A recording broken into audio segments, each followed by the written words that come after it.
இன்றைக்கு அரசாணை வெளியிட்ட மாண்புமிகு முதலமைச்சர் அவர்களுக்கு நன்றி தெரிவித்து அந்த பேருந்து நிலையம் உட்பட அனைத்தையும் தொடங்கி வைக்குமாறு மிகவும் பணிவுடன் கேட்டுக்கொள்கிறேன் சார்.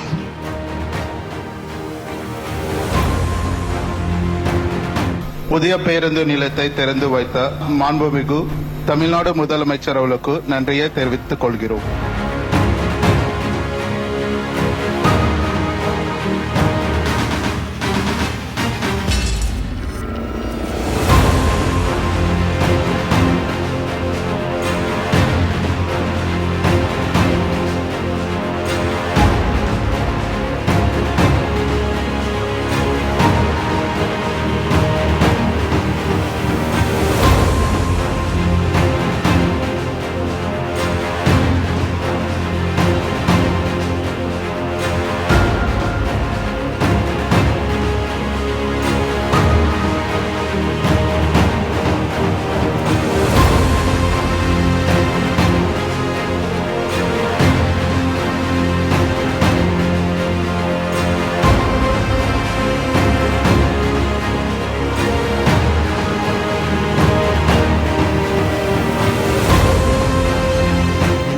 திட்டத்தினை மாநிலத்திற்கு அர்ப்பணித்த மாண்புமிகு தமிழ்நாடு முதலமைச்சர் அவர்களுக்கு மாவட்ட மக்கள் சார்பாக எனது நெஞ்சார்ந்த நன்றிகளை பணிவுடன் தெரிவித்துக் கொள்கிறேன்.